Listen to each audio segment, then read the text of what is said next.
everybody. Which one? Morning. Go ahead. Okay. Oh yeah. That's we get rolling.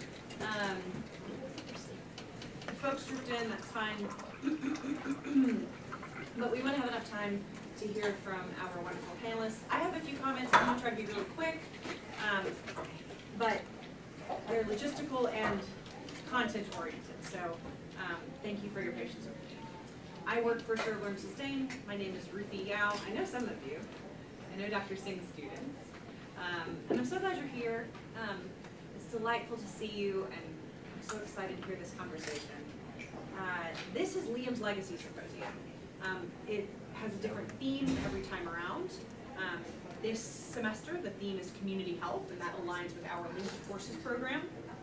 So some of you are engaged in that program via the courses that you're taking. This symposium happens twice a year, and it happens in honor of Liam Rattray. Liam was an outstanding and socially committed Georgia Tech Honors Program student, and he was killed by a drunk driver a few weeks after he graduated in 2011. So this symposium celebrates his legacy and honors the issues that he was committed to during his too short life. Linda and Ian, Liam's parents, always come, but they got the flu, so please send them a lot of healing love. I have a special announcement. We're wearing your name tags, and I'm so pleased. Almost everybody is wearing a name tag. If you are staying for lunch and you do not have a name tag, will you wave at me? Okay.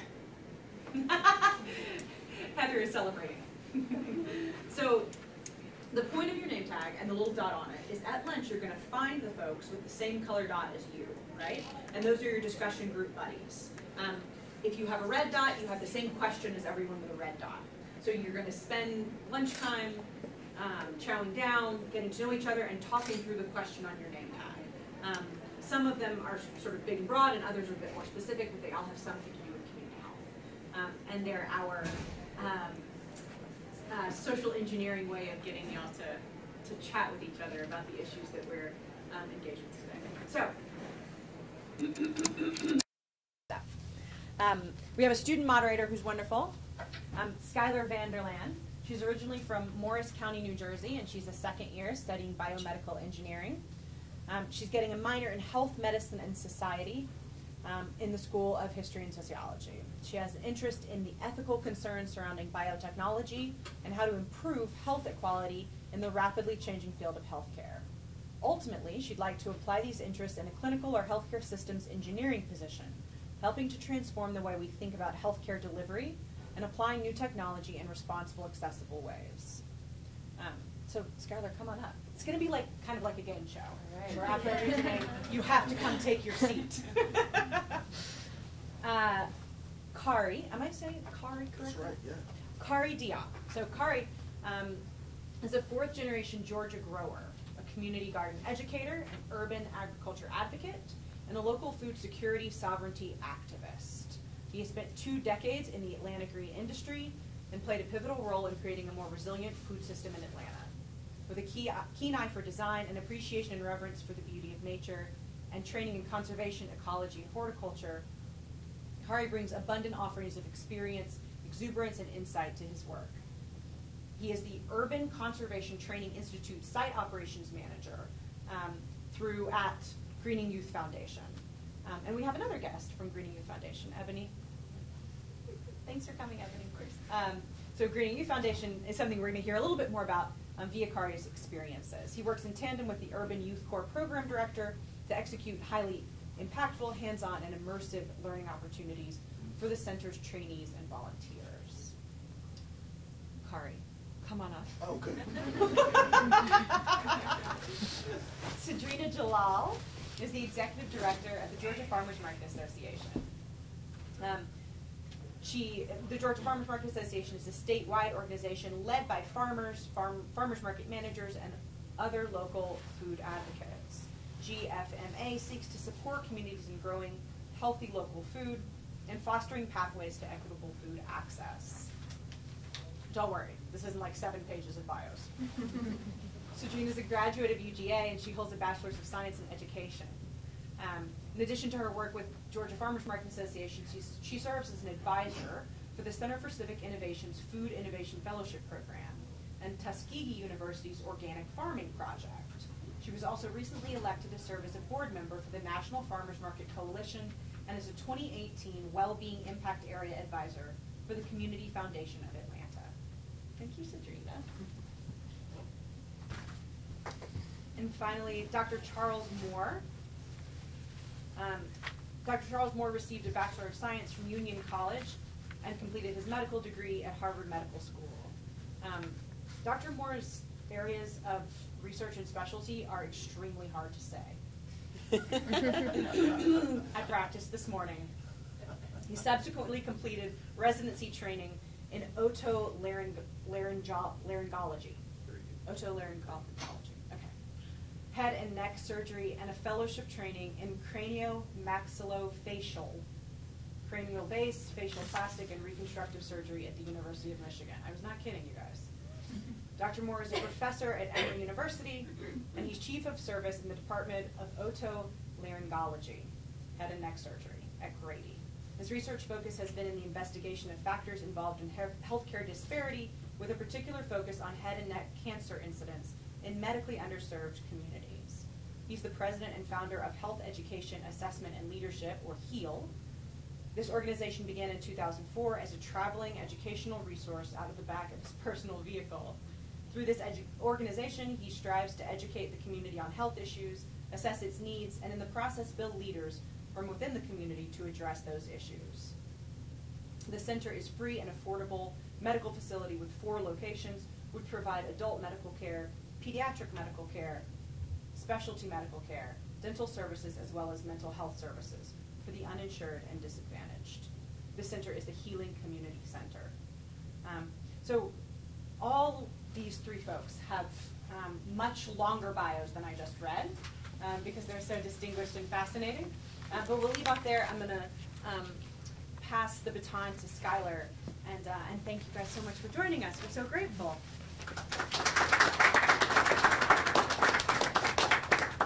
All right, well, very nice meeting you all. I thought I'd kind of open up with you guys, just kind of giving you the opportunity to talk a little bit more about what you're currently working on and kind of what is exciting you right now and what you're doing. All right, I guess I'll start. Again, my name is Kari Diop. I'm an Atlanta native, and I currently am the Site Operations Manager at the Urban Conservation Training Institute for the Green and Youth Foundation. So much of my day-to-day work is with the Urban Youth Corps, which is a training program for young folks 18 to 25-ish, not in school, not working, kind of searching, and we help them along that path, training them in sustainable technology, and then placing them in positions in the green industry with the intention of having them pursue careers in the green workforce. So we're a workforce development organization. My specialty is urban agriculture. I've been working in the community gardening, community greening field for a few years now. And so, my day-to-day consists of taking care of the herd of goats that we have, prepping our beds for spring planting, and then when we have crews that come on, training them in agriculture, horticulture. So, yes. And I'm excited about an upcoming crew we have that will be starting next week. So we're bringing 5 young people on, and we're going to be training them and then getting them out in the field. So. Very nice. Can I, just to follow up with you before I go on to the rest of you, I also wanted to talk a little bit about kind of your greatest recent accomplishments or areas where you see a lot of opportunity. And I imagine working with young people, you kind of get to see them grow and progress through the training that they receive. Do you see that the work that you're doing, you see a lot of accomplishment within areas that people can grow, or do you see that there's still some issues with trying to maintain the people that you're training? Are there any, issues with the community health problems that you're working on, or do you see that you're actually there's a lot of growth in the people that you're working with? Yeah, there's a huge amount of growth. So the neighborhood that our institute is housed in is West End, which is in Southwest Atlanta. You know, traditional working class African American community. You know, lots of great things and also lots of issues as well.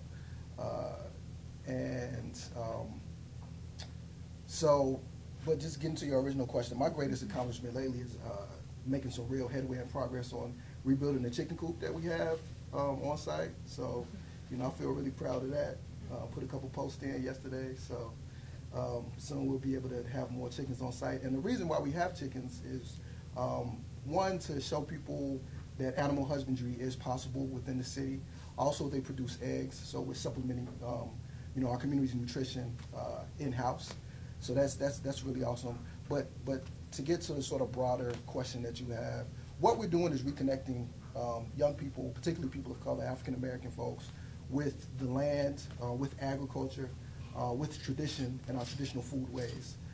So to be able to see folks who, you know, come from, you know, kind of distressed neighborhoods, reconnect with the earth, with the environment, and find their place in the natural world. You know, I think we're all kind of feeling a sense of disconnection, especially living in a man-made environment, particularly so in the inner city. So seeing young people who traditionally are, you know, so separated and disconnected from earth, from nature, from the planet, reconnect and really find a passion for doing things like planting flowers or harvesting their own fruits and vegetables is amazing to me. So, and I get to see that on a regular basis, and have for many years. So this is something that drives me. Awesome. Thank you so much. Yeah. Would any of the other panelists like to comment on the first question about what they're doing, kind of just give a recap on like their current projects and what's making them excited? Sure. Do you want me to like introduce myself as well? Or? If you'd like. Right, okay. So in addition to the bio that Ruth read, I'm also a board member for Farmers Market Coalition, and I serve on the outreach committee for the Sustainable Agriculture Research Education Group. And I'm also a graduate of Soulfire Farms Black and Latinx Farmer Immersion Program. And what's really interesting about those three things and what's happening with Georgia Farmers Market Association right now is that my 2015 experience at Soulfire Farm really gave me a context for the opportunities that the association has to impact the way food is distributed in Georgia. Like she said, we're a statewide organization, but one of the challenges that we realized when we started the organization was that local food was not accessible equitably in our state, certainly not on behalf of growers that grow our food and the communities that need the food. There's a tremendous disconnect. There's a disconnect between rural and urban, and lots of challenges there. So my work nationally and seeing how other communities are addressing these issues, as well as meeting together with leaders in the justice movement at Soulfire and staying connected to that work, has really guided me to a place where Georgia Farmers Market Association is really focused on addressing those inequities in our state. And on behalf of farmers and on behalf of communities.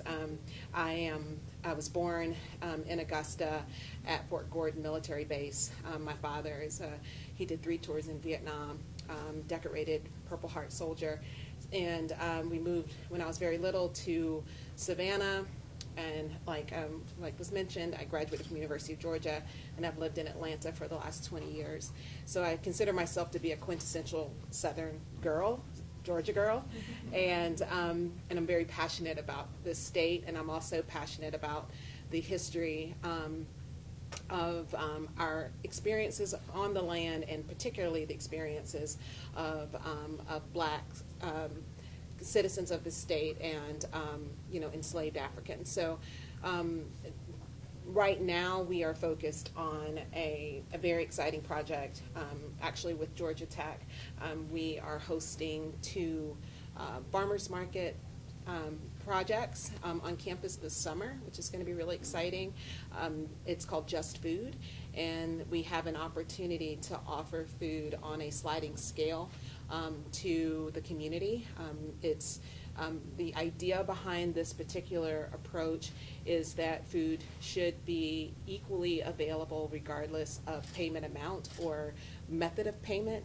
So although there will be a sliding scale, and we'll accept cash, check, SNAP, all kinds of payments, the food that everyone receives will be the best, most nutrient-dense food available, and everyone will receive the same food.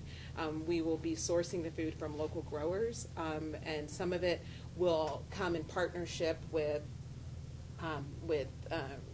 research opportunities and study farms and gardens, Gwinnett Tech, Paideia, and then the rest of it will be sourced directly by local growers that may or may not have had an opportunity to participate in wholesale selling.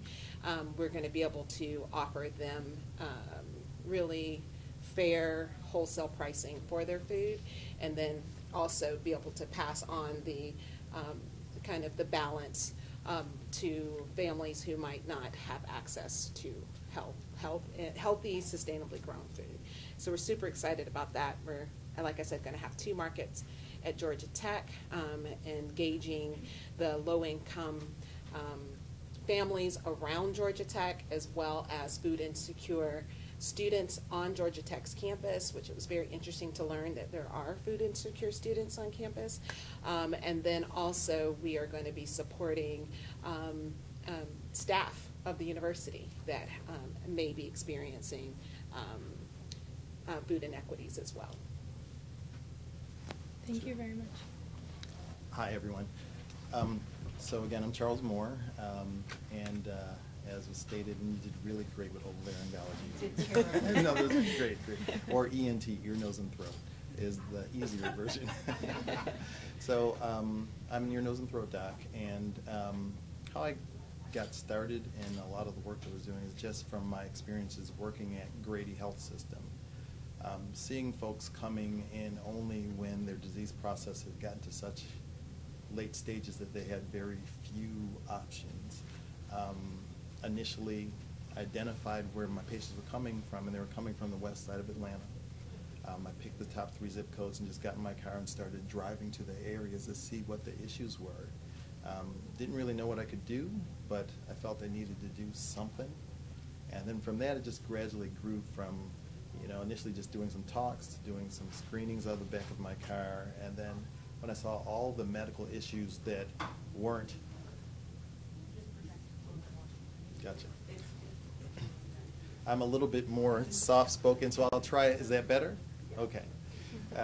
When I saw all the medical issues that weren't being addressed, relearned some primary care and started delivering primary care in addition to doing head and neck cancer screenings. And from that, I focused on non-traditional locations, so under bridges, crack houses, places where folks would not necessarily come to get medical care.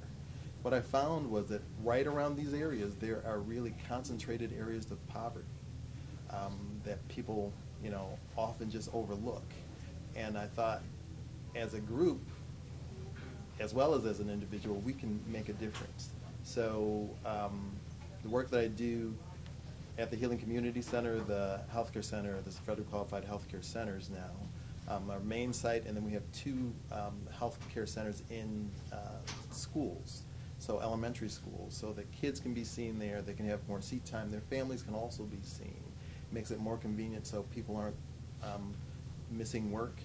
I also direct the Urban Health Initiative at Emory, and there, from my perspective, the goal of that is to connect academia with community, bring some of those resources out to community, and then together there's a bi-directional learning experience, so that students, faculty, staff learn from the community what the issues are, and that hopefully they can contribute something to try and address those issues.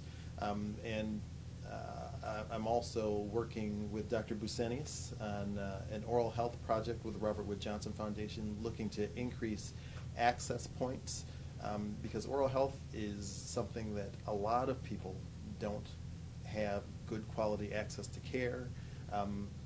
They also were looking at training other providers, non-traditional providers, so nurses, medical assistants, others, to know what to look for, do some certain things that will help to give folks the quality care that they need, and use technology that Dr. Busenius has spearheaded to bridge those gaps, help the provider as well as help the individual. Some of the other programs that we work on in the Urban Health Initiative, though, are we have doula programs. So we train students, we train community members to be doulas, to provide that supportive source to pregnant moms, so that they can get the supportive care that they need, focusing on low resource communities, because often they won't have this resource. We have a teaching garden, nothing like the two of these here, but our goal with that is we do produce a small amount of vegetables, fruits, but it's really more a way to help with life skills building for individuals. A number of people that we have that come to our program have never had a driver's license, so we help them get a driver's license. They've never had a bank account, or no one in their family has. We help them do that, teach them some things about budgeting. We've helped people start their own business and develop a business plan. We do things like a Walk with a Doc program, where every Saturday at the Lionel Beecher Hampton Trail on Martin Luther King, I'll give a 5-10 minute health talk, meet with community members, so that they can see a medical provider in a non-threatening way, no white coat. They can ask whatever questions they want, contribute what they know, and also help to create a sense of community. And then we go on anywhere from a 1 to 5 mile walk, depending on what the community wants to do.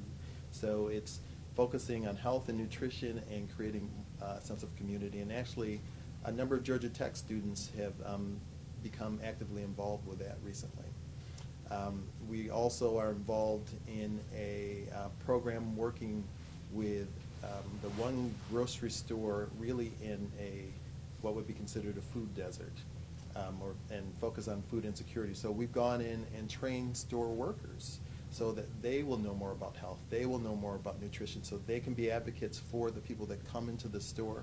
They can help them shop in an effective manner to be able to buy enough food for their family that's healthier, and hopefully will be at a reduced price, and then also connect them with various health resources if needed, like the Healing Community Center, so that if you don't have insurance, if you don't have means to pay, you can still be seen and get quality care. We do a variety of programs. Those are just a few. Thank you. So you seem to talk a lot about, I was going to ask a question about the resources, access, and agency that you kind of try to help, because we talk about how a foundation of community health really rests upon these three ideas of the resources you have, the access you have to them, and the agency or self-empowerment that you feel to go and get that. And I really appreciated how your answer incorporated all three of those things. For the two panelists who are more focused on community health in relation to food and like food security and food justice, I kind of want your opinions on how these three kind of concepts are related to your work, and also how you see them also related to the justice or injustice and equity and inequity that you see in the work that you do. Well, before this slips my mind, I just want to say that this is, an awesome event, forum. I had a chance to meet Liam personally before he passed, 2010, 2011. There's an organization called the Atlanta Local Food Initiative, and Liam will come to those meetings, and so really passionate individual, and it's great to see that his work is still continuing and his legacy is continuing to this day. When you were speaking, some of the things you were talking about, what you all were doing, was resonating so much with me, especially about helping the folks who participate in your programs with other skills and other needs they had, but you know, besides just the most direct health challenges that they had. You know, folks who come through our program, you know, need help with establishing a bank account. So it's you know, kind of a ground up building that we're doing for folks, you know, and giving them the skills and you know, the access to the resources that they need to actually build a life. A lot of the folks that we deal with are, you know, have been working and living on the fringes of society.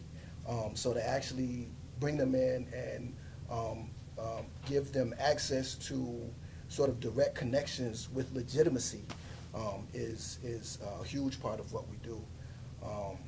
So yeah, I don't know if that answered your question. Yeah. But, Yeah, thank you.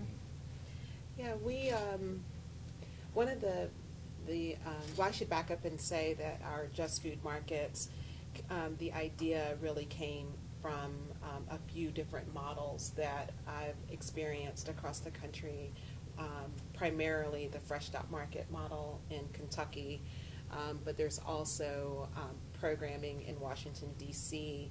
that similarly focuses on strengthening community by a focus on local food. And one of the things that is important in our model and in both of those models is the engagement of the community beyond the actual market experience. So in addition to, you know, providing a way for farmers to be engaged in this wholesale kind of operation that we also provide them access to courses and trainings to support their business development. We work directly with the Athens Land Trust. We also are working with the Start Me program at Emory University. They're focusing on a farmer business kind of incubator. So that's very exciting. We're also working directly with Certified Naturally Grown. The challenges that farmers have oftentimes kind of defining themselves as organic, going after that certification. Many of our growers don't want to have that certification, and quite frankly, I mean, I think that we have growers that are far above what the organic label requires. And so really kind of working to both provide those growers with a certification that's much more accessible, and also provides the community a way of understanding how that farmer is growing food intentionally, is something that we've focused on, I think, in terms of communication between the growers and the community. And then the other thing is that, and probably the most important thing, is that the markets themselves do not exist unless the community requests it. And so we don't go into spaces and try to create a farmer's market. We really look for that initial, spark that we support existing leadership, and try to let them guide us as to how we can facilitate the values that they have in terms of local food in their community. And beyond the market season, we engage them in ways, and throughout the season as well, but we engage them in topics that surround food justice and food access, policy, other ways they can get engaged, leadership development, things like that. Our leaders and our shareholders in the market are able to weigh in on what is grown on behalf of their community. So during the off season, we're meeting and we're talking about what grows in Georgia and what the priorities are for the families in their community, and then communicating that. We identify a farmer liaison from within the community that then has that conversation with the growers to make sure that we are growing intentionally and based on the expressed needs of the community itself. So it's a very individualized approach. I have a follow-up question for you. Kind of listening to you talk, I'm drawing a little bit parallels from where I grew up in New Jersey. I grew up in a very small farm town, actually. Oh, wow. And it was very neat growing up because it was very unlike all of the rest of the towns surrounding me in New Jersey. And in the valley, I lived on the mountain, and then in the valley there was just strips and strips of little tiny independently owned farms. Mm-hmm. And the family still lived in the area. Everybody knew like the Orts and the Donaldsons and the families who owned the farms. And we had a variety of even different types of farms. We had farms more for produce. We had a farm for like sheep cheeses and milks and stuff. And you saw a lot of community support surrounding these farms because that was very much the identity of my town. And a lot of people, when they went even to the grocery store, whether or not they went to the farm or to the grocery store, there was a sign saying like this was locally sourced from so-and-so's town. Mm-hmm. And it was very nice to see because you kind of had this community surrounding like we're eating our own food. Yes. And with that actually did come cheaper prices for us. Yeah. And I feel like there's sometimes a disconnect. People seem to think that because it's grown here, maybe it's more expensive or whatever, but I personally saw the opposite. But I would imagine, especially in Atlanta, there's a little bit of a challenge in the sense that that's not necessarily the identity of the communities that you're trying to grow these farms in. And in addition, you also have to compete with these huge industrialized farms that I had never seen until I got down to the south, and you see these huge farms. So kind of drawing on that, like how do you kind of combat those two issues? Yeah, a lot of conversation and information sharing. We have an entire kind of like division of the work that we do around communications and campaigns. So throughout the summer, we have a Just Spend 10 campaign where we are sharing kind of the economic value of spending money within your community and how that's different than shopping at grocery stores.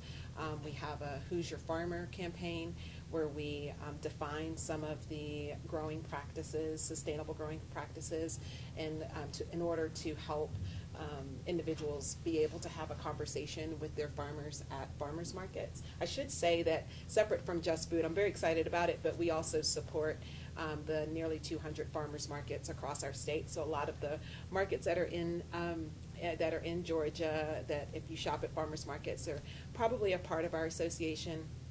So we do a lot in terms of just general communications with all of our markets and campaigns. So I don't want to. They fuss at me. My market managers fuss at me. They're like, "You're so excited about Just Food, you forget about the rest of us." So we have amazing markets, and we have lots of farmers that are at those markets they're growing great food. So we have those two campaigns, and then we share a lot. We have set days on social media where we focus on the individual members that are part of the association. We have, like I said, market managers and markets that are part of the association. We have farmers, we have other organizations, and we have individuals. And so we highlight that work so that we are establishing more of an understanding of what it means to be a part of a local food system, the different roles that different organizations and individuals do play, and hopefully others will see ways that they can participate in that, and really placing value on wherever you fit in. So we are trying to establish more of that conversation around local food and being connected so that people have a better understanding, debunking a lot of myths, in terms of cost, in terms of, food access. Unfortunately, one of the challenges we have in the South is that there is a stigma surrounding SNAP and EBT, and it's really unfortunate because there are significant opportunities, incentives for families to shop at farmers markets in particular, and for farmers to be able to have increased income at markets. And it's one of the ways that farmers, small-scale farmers, and sustainable farmers can receive the types of incentives that they don't get because they're not industrial farmers. They're not receiving the subsidies for having large industrial farms. So I hope it's kind of a roundabout answer. Yeah, no. But Thank you very much. Yeah, I'm going to speak to that too. It's a real challenge because even our site, the Institute, we have a small farm, of course, but we're right up the street from a large grocery store, Kroger. So changing people's habits And then there's a farmer's market that exists every Saturday on the weekend as well. But changing folks who live in the surrounding neighborhoods' habit is super difficult. And we're still trying to figure out how to do that. But we think that if we can show a working model of producing food in-house, then hopefully that'll go a little bit towards changing people's minds and attitudes about where they shop and how they shop and where they get their food from. So eventually our goal would be to have a garden in everybody's yard, but it's a challenge. So it doesn't help that large retailers have co-opted terms from our industry, like natural and even market. It's very frustrating to me that people think that I work for the DeKalb Farmers Market or Sprouts. It's very, very, very frustrating. So, along those lines, one of the things that we're doing now at Grady Hospital, and I'm going to connect with you two for sure after this. But I don't know if any of you know where Grady was. In years past, there was a McDonald's on your way in there, which is a terrible thing. Wasn't so long ago. Right. So that has now been closed, and we are transitioning that to be a teaching kitchen. It will also be a food bank, hopefully with healthier items, and a place where there will be pre-prepared foods that will be affordable for the patients and staff to be able to get meals. And if we're starting a program where we're screening all patients that come in to see if they're food insecure, so we can connect them with that. But another goal is to have a farmer's market within the hospital in the cafeteria area. There are a number of people that work there as well as that come there as patients that could benefit from that could benefit from SNAP and other things. And this whole kind of thing about just retraining ourselves to think differently is what we're hoping to do. So look for my emails and calls too. Totally. All right, so next I'd kind of like to touch a little bit on the 6 key concepts of community health that you got a paper. I can just kind of read them briefly. One of the ideas is that all aspects of life contribute to health and well-being.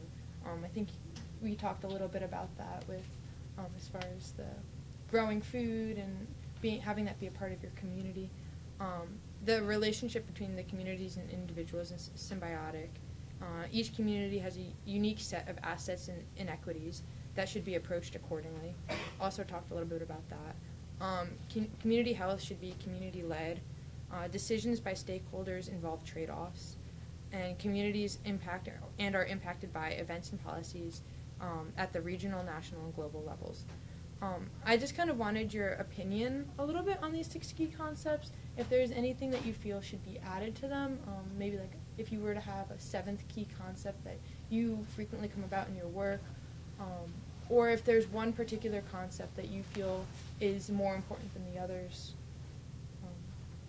Because this is just kind of how we've been defining community health, but I am sure in everybody's work it's a little bit different.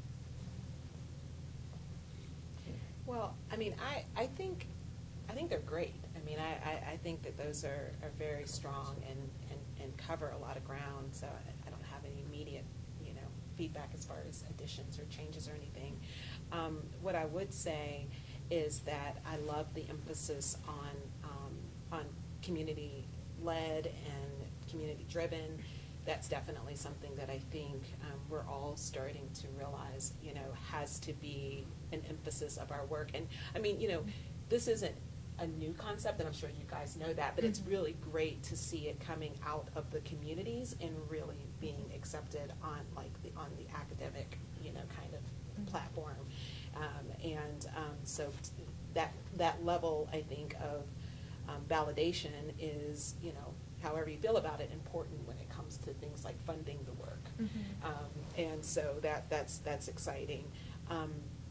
I'd like to see more direct connections being made to the impact on public health and community health, because we are challenged in terms of getting consistent funding for things that are not they're not clear health outcomes that can be directly linked, to our work.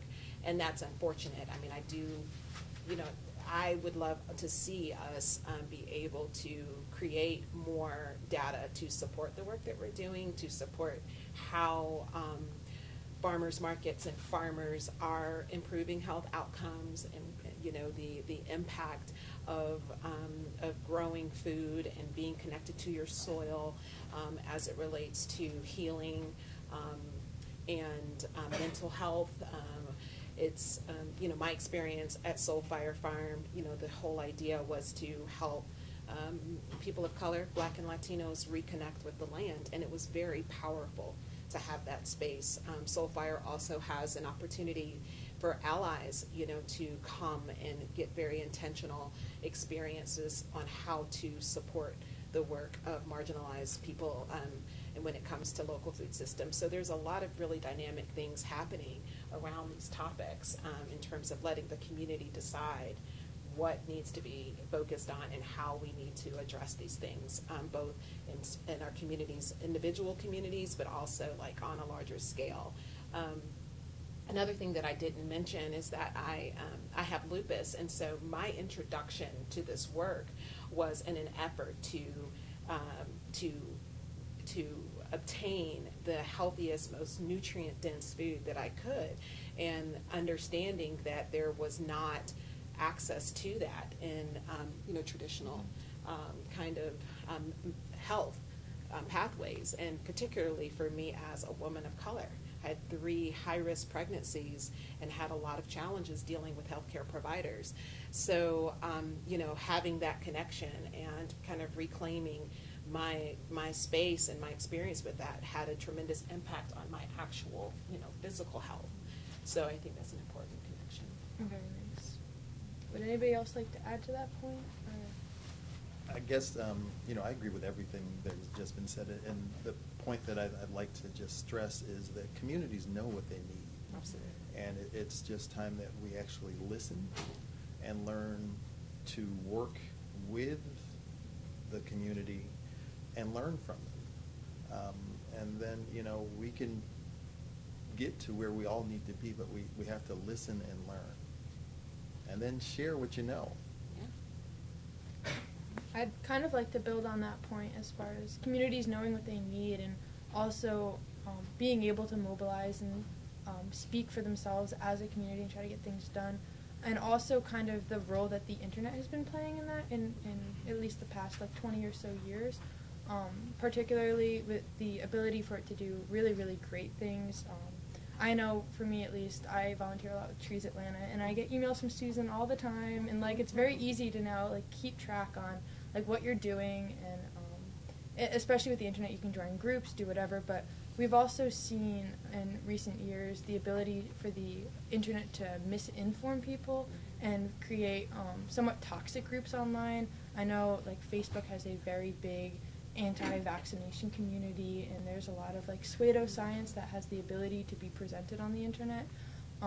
And kind of, I guess, is there any suggestions that you guys could put forward as far as using technology as a tool and being able to kind of navigate around the misinformation that could possibly lead communities that are trying to do really good things, but could potentially be led astray on things that they hear online that aren't necessarily the case?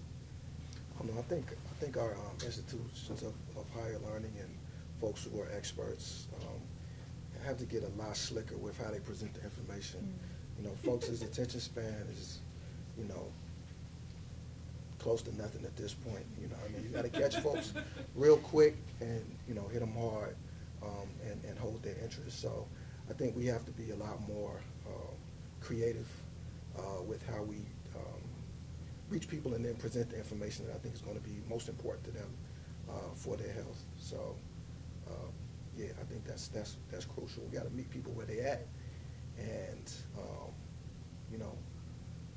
also realize that we have a long way to go to kind of shift the paradigm that has been created by our consumer society and large businesses for a very long time. So I think the beast that we're up against and combating is a very worthy opponent. So we need to be very strategic about how we attack the level of misinformation and ignorance that we deal with in the larger society, and especially in communities that are economically challenged. So. That's a good point. I feel I have two younger sisters too, and especially the youngest one. She gets all of her news from like Instagram and Facebook, but that's kind of how we have to start presenting actual news and get like the platforms and the scientists and people who know what they're talking about and want to educate people on community health kind of there for the younger generation. I think we also need to, like, because the toxic folks don't have a problem being very assertive, and strongly stating things even when they're just flat out wrong. And I think that those of us that are doing the work, we're hesitant to do that. We want to like craft like a very polite response. And I think we have to kind of stop doing that. Like I think that we have to get more comfortable just like putting it out there. 2 weeks, we're hosting Plant Some Shit Day. And a lot of people are very uncomfortable with that word, but we are saying it because that's exactly what we're doing, and we're mobilizing people across the city to plant some shit. So, yeah. Nice. Just gotta say it. Yeah, we work with it every day. So and the people who we actually want to bring into the fold, if we're not just interested in preaching to the choir, we have to use language that they use. That's what I right. mean? That's right. If it offends you, it's probably not for you. Yeah, and I think what I can add to that is that, as they're saying, you need to be out there and direct, but also helping people realize that this might not be the best option to just look to Facebook for your information. There are a lot of other resources, and it doesn't have to be the Wall Street Journal or something like that, but check to see if those facts are right, and then make an informed decision for yourself about what you want to do, how you want to proceed. So I have a question that's just kind of a little bit of a fun question. The World Health Organization has top 10 threats to kind of look into. I was kind of interested, given that your background's on food. Food was not one of them. Do you feel like it should be one of them? The other ones, I can read them to you if you'd like to know what the top 10 are. Yes. Are air pollution and climate change was one. Non-communicable diseases such as diabetes, cancer, and heart disease. A global influenza pandemic. Fragile and vulnerable settings, which I guess food could fall under. Over 1/5 of the people in the world live in places in protracted crisis with weak healthcare services. Weak primary healthcare, antimicrobial resistance, high-threat pathogens such as Ebola and Zika, and vaccine hesitancy with a 30% increase in measles for the first time in recent history, and dengue, a mosquito-borne illness with approximately 390 million infections per year and 40% of the world at risk. Just in general, what you feel with these top 10 health threats. If there's one in particular that you think, oh, I'm sorry, I forgot to mention HIV was also on there, especially in African countries.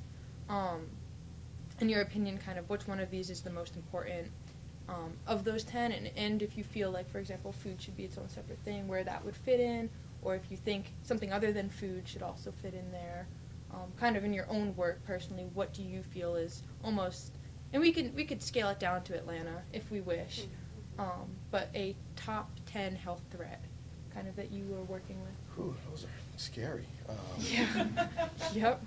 I mean, and kind of reactionary as well. A lot of them are the outcomes of insecurity. Right. And we know that nutrition is the basis for good health, individual and community health. Communities that are food secure and food sovereign, I think, tend to relate a lot better to the world and deal with the challenges that nature poses a lot better than folks who aren't. So yeah, I think food and nutrition are the basis to build on. So I would definitely add it. Yeah, I definitely agree. I mean, I think that I see food kind of woven into that. I think the challenge is that into many of those that you listed, I think the challenge is that there's still that disconnection. So, You know, I don't know if food needs its own separate space or if we have to be really intentional about how we address the, you know, the how food should be a major component of addressing those issues, those threats. And I agree that food is definitely in the top 3, for sure, for me. I think you also need to think, if we talk about Atlanta itself, realizing that, you know, just a mile from here is one of the hot spots for HIV in the country. We're in the top, I think, 4. Maternal child health rivals third world countries also within this same area. So there are a lot of issues of which we need to address, and that we can address and we should address, especially being in the country that we're in, because it makes no sense to have a country that is as rich as we are and as advanced technologically as we are to have these issues. If I could ask, so you say food is in the top 3. What would you place as like your 1 and 2 then? Do you know? Depends on the day. Okay. You know,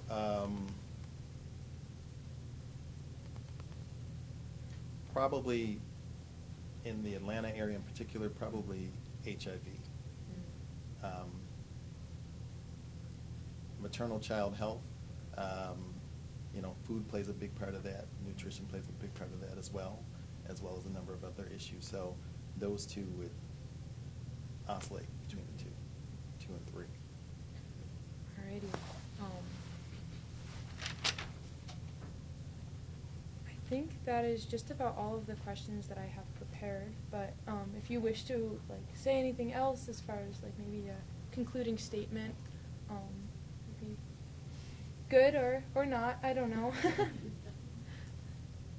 I ask a quick question? Harry, what's food sovereignty? Food sovereignty is the idea that communities should have the ability to produce the food and nutrition that they need to support, you know, all of their members. So, you know, I think food security is kind of sort of a level of where we want people and communities to be, and food sovereignty is the ultimate goal, where people aren't dependent on outside sources to provide, I think, you know, the nutrition, which is the basis of pretty much our life. So, yeah. And we do have a few minutes if there's a question out here in the audience. Thank you so much. This is so wonderful to see so much work that is happening, and I know this is just a snippet of so much work that communities are doing. And we have a lot of students in the room, and so maybe for each of you, maybe you can highlight something that students can get involved with what you are doing right now.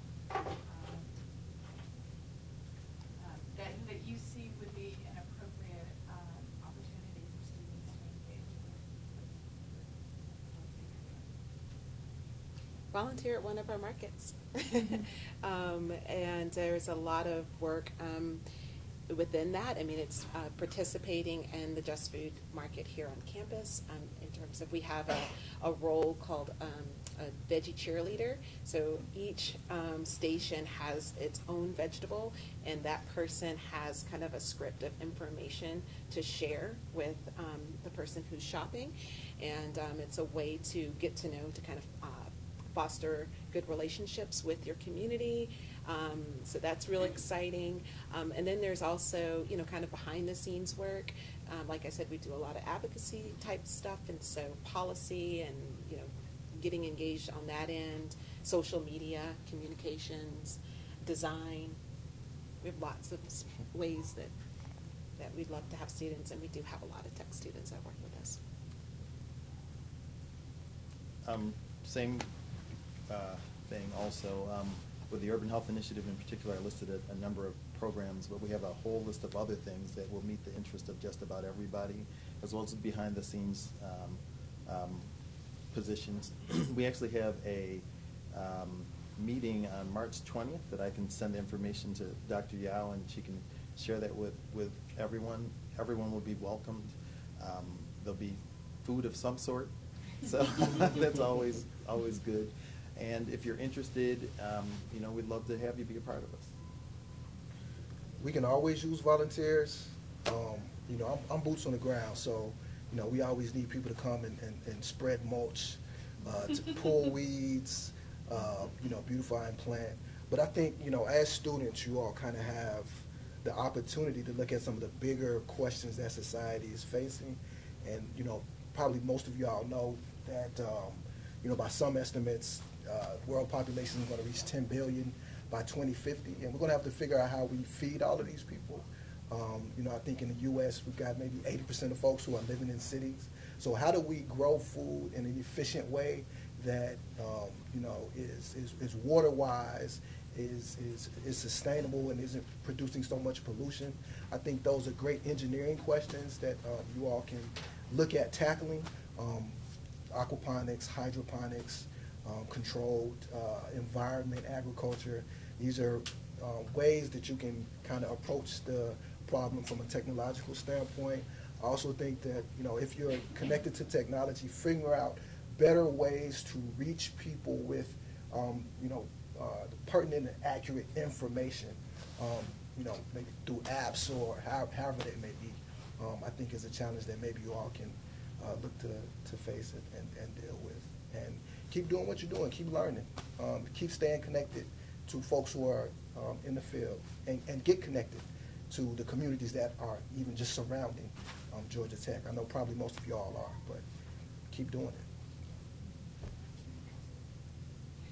So another part of what we do with the Green Youth Foundation, our Urban Youth Corps, and our training institute is huge in a lot of local efforts. But I would say kind of the bread and butter of what we do are internship programs. And it's for young people to really get engaged, to get that on-the-ground experience. So whether you want to go to med school, or whether you want to be a biologist that works for the National Park Service, or a hydrologist that works for the Forest Service, whatever that looks like, you're in mass communications, there's a place for folks within this space of conservation and community health and community resources. And so what we do is we work with our federal partners to create those opportunities for young people to really get engaged and find their opportunities. We house a lot of freshmen and sophomores, like I'm just trying to figure it out. And so it's a great opportunity for them to work over the summer, maybe get paid, get some experience, really network with folks. But then we have those juniors and seniors and graduate students and folks that have graduated, like, this is what I want to do for the rest of my life. I've made it up. I've found my path. And so it's, again, that on-the-ground experience. And by working through our internships, you get federal hiring authority. So if you want to work with the federal government within the Department of Interior, the Department of Agriculture, that's a great way for you all to kind of get in there a little bit easier than other folks that may apply on the space like USA Jobs. But happy to kind of talk with you all. That felt like I'd be not sharing the full gamut of what the Green Youth Foundation did if I didn't talk about our internships. Yeah, that's the biggest part of what we do is actually placing young people, college-age students, in these summer internships. So check us out at www.gyfoundation.org. And they're national, so you don't have to stay in Atlanta.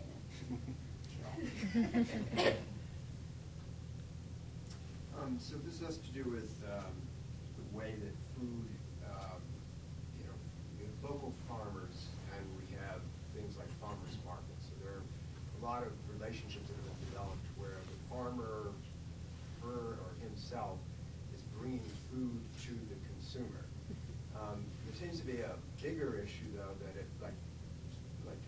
Emory, other universities that, for instance, try to bring more healthy food, more locally grown food, but there's a difficulty of kind of amalgamating the food and getting it to scale. And I'm wondering if you can just talk about your thoughts around how to do that better, and what's currently available in the Atlanta area and what needs to be available in order for this to really work. Are you talking about like food aggregation? Yeah. Or but like with cooperatives amongst farmers, or universities utilizing their resources to grow food and get it out to the community? I'm just trying to. It's farmers aggregating their food such that institutions can reliably have access to healthy, locally grown food. Yeah, that's a big issue.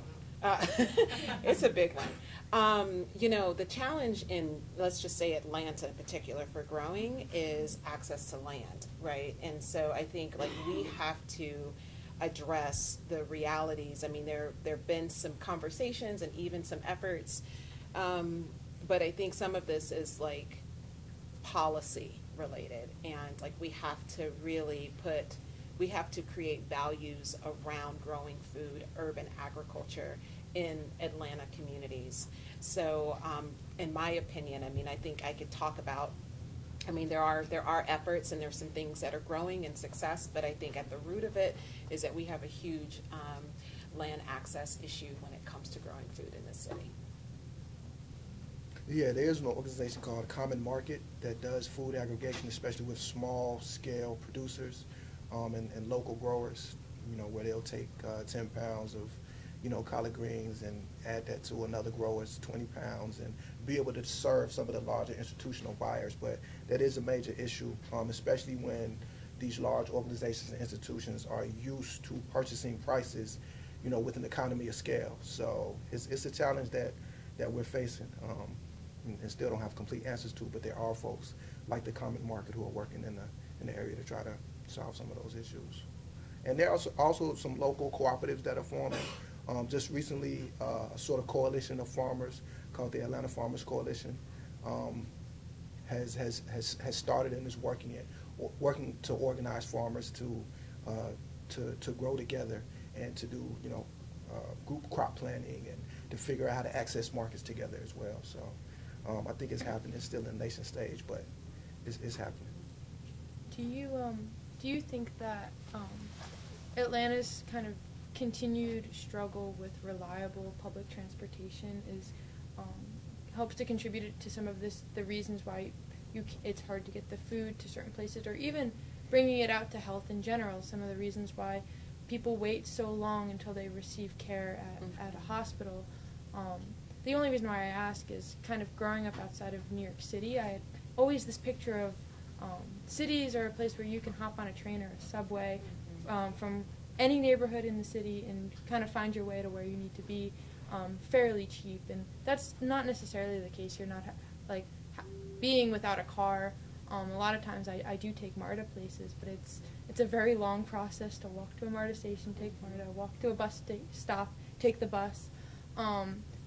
Do you see that as an issue with kind of the local farmers or even with the patients who need care? I don't know.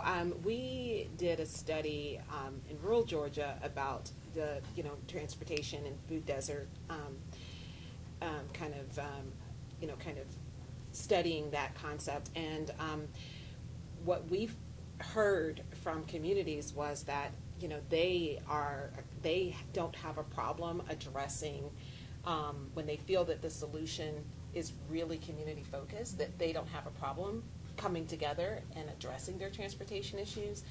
I think what has happened a lot with farmers markets is that they're not representative of the community, you know, cross-section of Atlanta communities. And again, I represent these markets. I love these markets. But if you go to an Atlanta farmers market, you are hard-pressed to see people of color shopping at those markets. That's a problem. And I don't think that that's a transportation problem. I think it's a cultivation problem. I think we're not really engaging the entire community and addressing the needs of those communities and making sure that they feel that this is a place for everybody. From the health aspect, transportation is a huge issue for patients to get back and forth, because as you pointed out, if you have to walk to the train station, you might have to get on a bus. If you have one or two kids with you and you don't feel well, how likely are you going to push through that? And then you're also thinking about their competing priorities that you have. If you only have $5 to spend, but you have to feed your children, are you going to go to the hospital or are you going to feed your kids? And I understand that it makes completely sense. I'm going to feed my kids, and then I'm going to worry about what I have later, because that's not a priority at the moment.